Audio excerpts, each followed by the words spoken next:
look, this is a guy who, from the time he got into the league until 2020, was in the NBA Finals 10 times.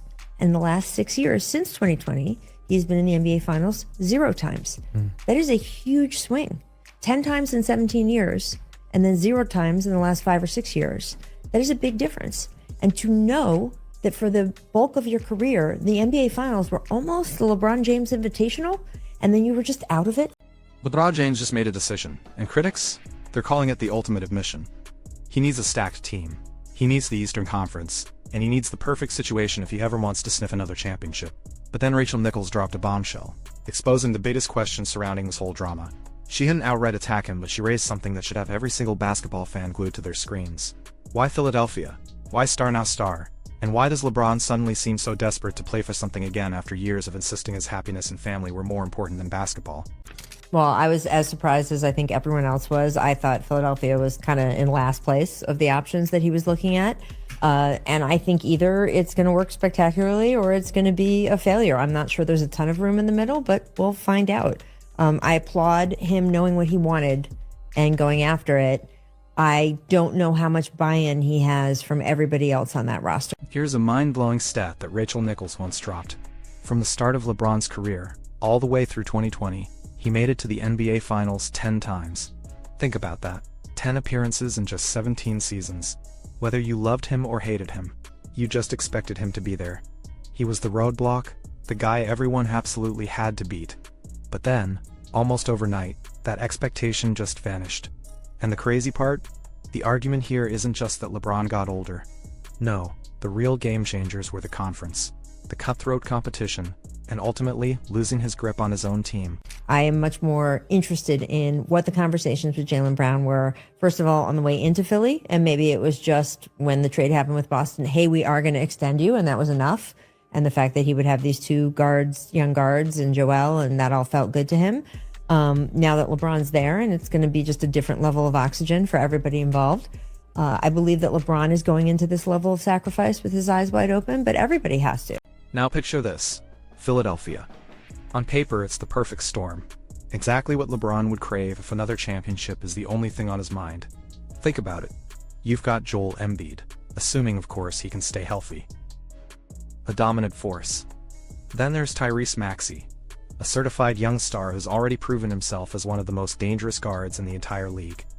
Add VJ Edgecombe to the mix, a promising young talent bringing potential defense, athleticism, and versatility. And then, right in the middle of it all, walks LeBron James. This isn't some arduous rebuilding project. This isn't LeBron single-handedly dragging a bunch of rookies from obscurity to greatness. No. This is LeBron stepping into an organization that already has the major pieces locked and loaded.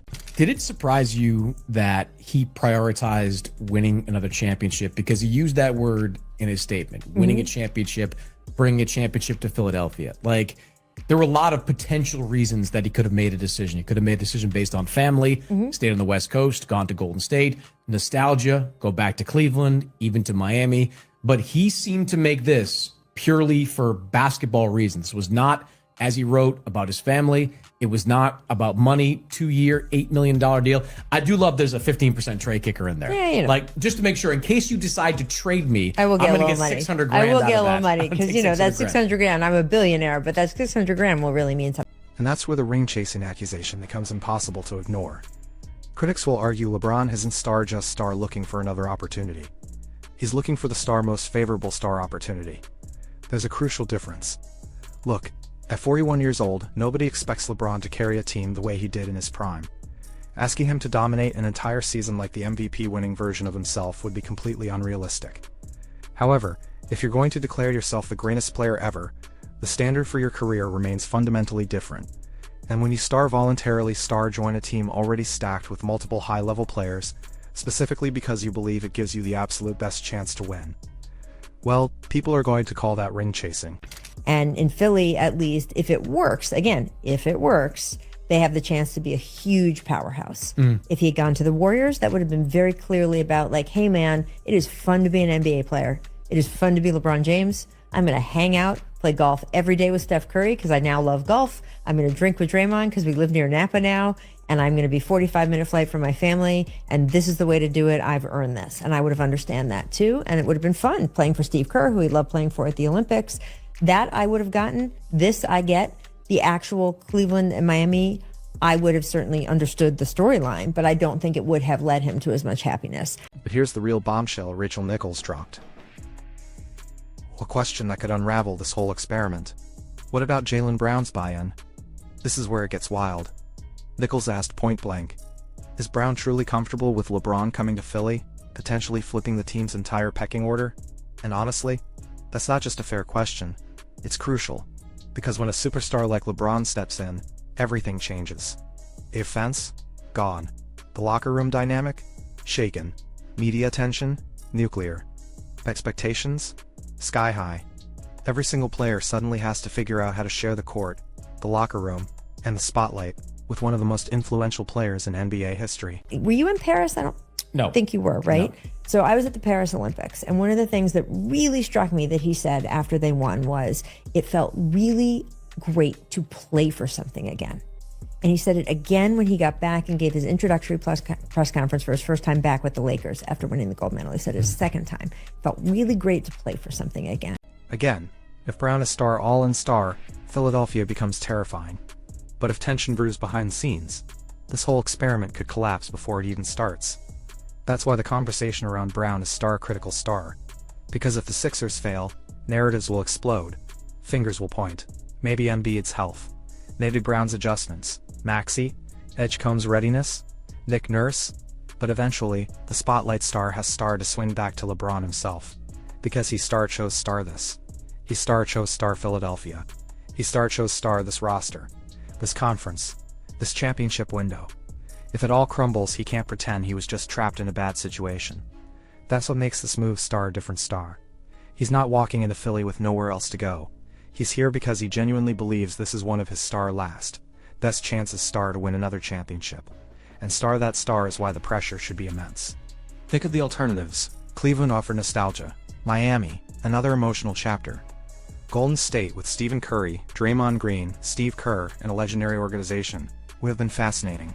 But Philadelphia? It's completely different. It's not about nostalgia. It's about star winning star. About building the strongest possible situation around him for one final championship push.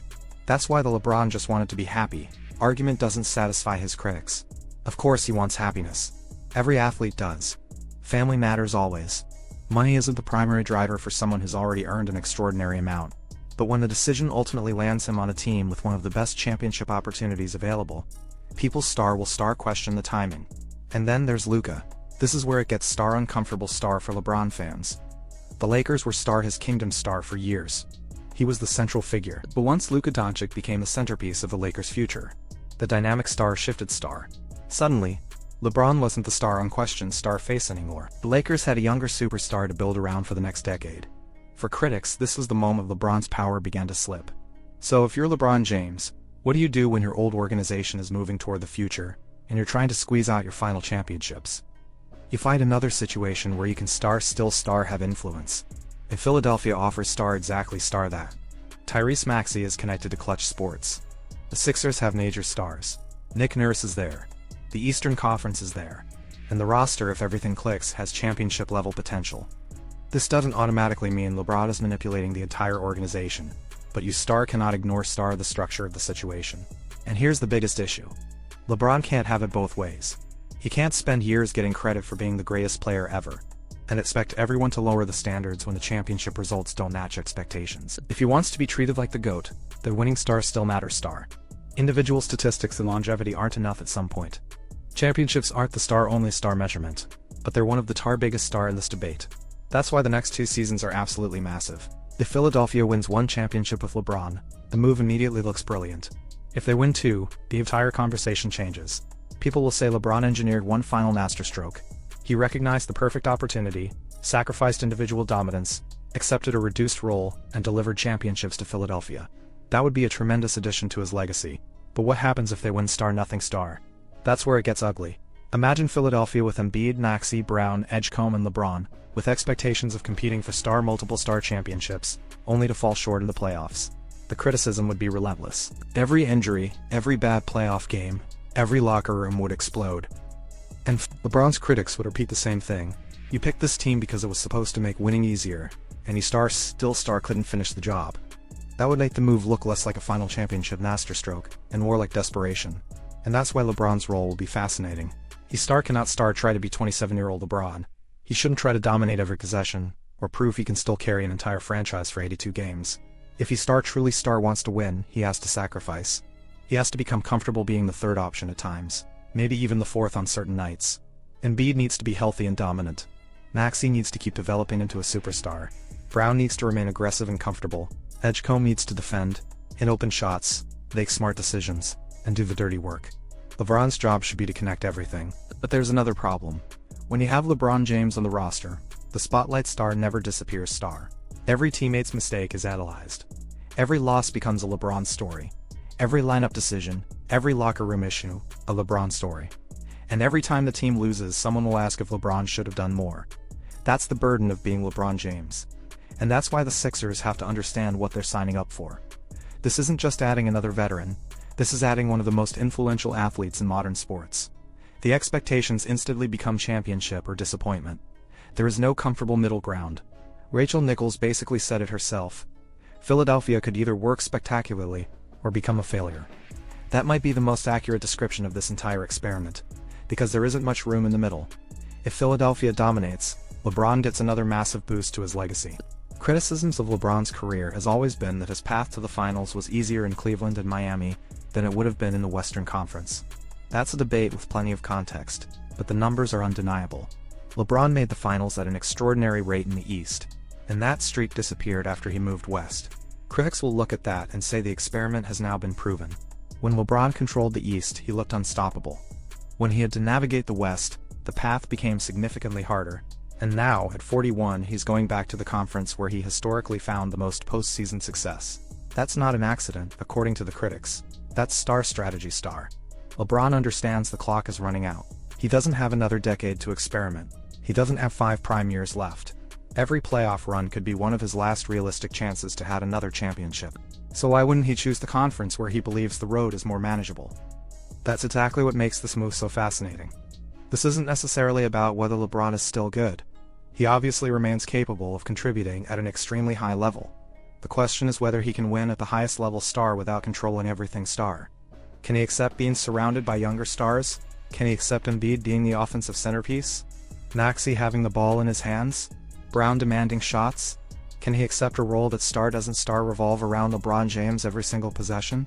Because if the answer is yes, Philadelphia could be dangerous. But if the answer is no, this could turn into chaos.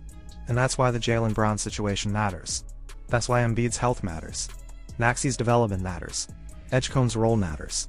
But above all, LeBron's willingness to sacrifice matters. The ultimate irony. The player has spent his entire career controlling the basketball, controlling the narrative, and controlling the direction of franchises, may now have to sacrifice control to win another championship. If he does that successfully, give him credit. But if he doesn't, the criticism is going to be brutal. Because LeBron didn't accidentally end up in Philadelphia. He chose star this path. He chose the roster. He chose the Eastern Conference. He chose another championship chase. And if the Sixers don't deliver, nobody should be surprised when the conversation shifts from LeBron is still chasing greatness to LeBron was ring chasing. At the end of the day, this is the gamble LeBron James has made with his legacy. He spent his entire career telling the world that winning is what matters. Now he's put himself in a position where winning star has to happen. Not eventually. Not someday. Star now star. If he wins 1 championship, the move looks smart. If he wins 2, it becomes legendary. But if he walks into a loaded Philadelphia roster, gets another favorable opportunity in the East, and still can't bring home a championship, then the questions won't stop. Was this really about happiness? Family? Or was it about finding one last championship-friendly situation after the Lakers' move toward Luka Doncic and the Western Conference stopped being forgiving? That's the question LeBron now has to answer on the court. Because the talking is over. The recruiting is over. The excuses are going to run out quickly. LeBron James has chosen Philadelphia, and with that choice comes the biggest championship pressure of the final chapter of his career. If he really wants to keep the GOAT conversation alive, this is the moment. The Sixers have the talent. They have the stars. They have the opportunity. Now LeBron has to prove that the man who made this decision can still deliver when the pressure is at its absolute highest. Because if he can't, the ring-chasing label isn't going away. It's going to follow him straight into retirement.